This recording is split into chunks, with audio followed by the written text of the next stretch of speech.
Hey, yeah, there you go. There you go, you smiling. During my postpartum depression, I felt like alone, and there was so many things that I was going through, and I'm just like, how am I gonna get this done? My name is Nzinga Bastion, and I have 2 kids. I have 2 boys, Caleb and Khalif. Yeah, for sure. The biggest one is my random crying. I cried a lot for, I don't know, some of the weirdest things, I'm like, why am I not washing my dishes? I just started crying. I'm like, I can't get it done. Recent data shows that 1 in 8 women suffer from postpartum depression, and over 50% of those had some type of depression or mental illness during their pregnancy. Their grandma is a big help. She's been there for me since I was 7 or 8 months pregnant. She's been a help. She's been a lot of help. The grandma on the dad's side? Yes. Mm-hmm. Is the dad in the picture? Not currently, Yeah. because he's incarcerated. So. Okay. Yeah. So, so that's a different situation too, because even if you were somebody who could like pay child support or something, that eliminates that. Yeah, that it does. It takes away, and I feel like if he was out, because when he was out, he was a big help with Caleb. He was there. He was active. So when he was taken away, it was part of the depression stage, part of trying to figure out how to do this by myself now, because I was so used to having a partner there. That was tough. I was in the hospital actually giving birth by myself. So that was new.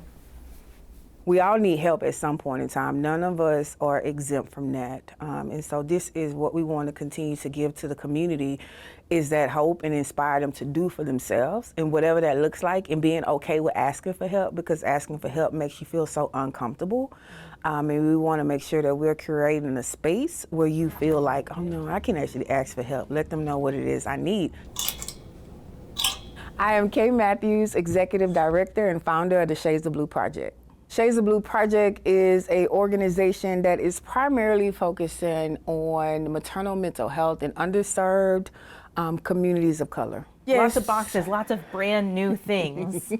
Yes, dignity is a big part of this for us, Haley. We don't want to, there's nothing wrong with use, don't get me wrong, but there's something that gives you a different feeling when something is new. It renews you, and that you don't, feel like I'm asking for help or I'm begging for help, and this is just what somebody decided to give me. We have everything from toys all the way down to dishwashing soap, because the basic necessities are sometimes the hardest things to come by. Even sheets, pots, pans, microwaves, like we have all of those things available that hey, if you check it off on the list, if that's what you need, then that's what we're giving you if we have it. Sometimes there is help, but people make you have to jump through hoops to get it. A size 6? Yes, ma'am. All right. It's not like that here. It's so easy. Like Kay says, all you have to do is ask. All you have to do is ask. That was relief, actually, because just not having to worry about how I'm going to change a diaper, it was refreshing. I remember when I was pregnant with Caleb, I got a gift card, which I used to actually buy his stroller and his car seat and his crib. So that really was helpful, because at that time I was trying to figure out how I was going to pay rent. So I was like, I'm about to get a baby. How am I going to figure this all out? I actually come into this space because I delivered my daughter stillborn.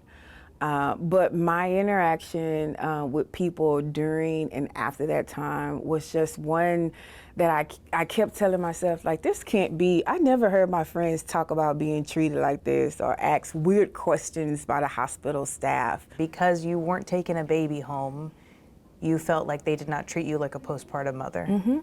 Yes, that's it. And I wanted it to be different. When I started to really focus on others' mental health and have these conversations, then everybody had a story. And I was like, oh.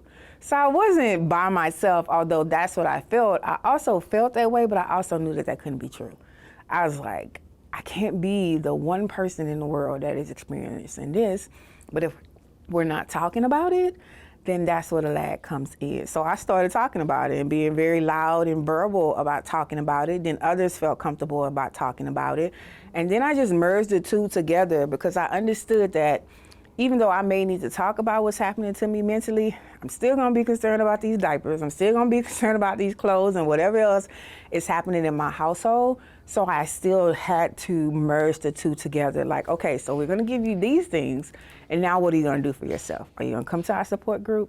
You're gonna come to the support group, we're gonna give you diapers and wipes, you're gonna be good, right? Yes, and so we just continued that across the board. So I really want to build up this community and let them know that there's something just as accessible that may be a lot easier for you to get to, things like that. So we want to really hone in on this space at least for the next 5 years. But growing out our national spectrum, we're incorporating an ambassador project that will be able to take elements of the Shades of Blue project and be able to utilize them. So we're sharing our model within communities and building community partnerships. It's gonna be stressful, it's gonna be hard, but just one day at a time, just keep faith, just know you're not alone, and just reach out for help. Shades of Blue are there to help. We want to find more solutionaries to shine light on. Do you know of any creative problem solvers creating a positive impact in your community?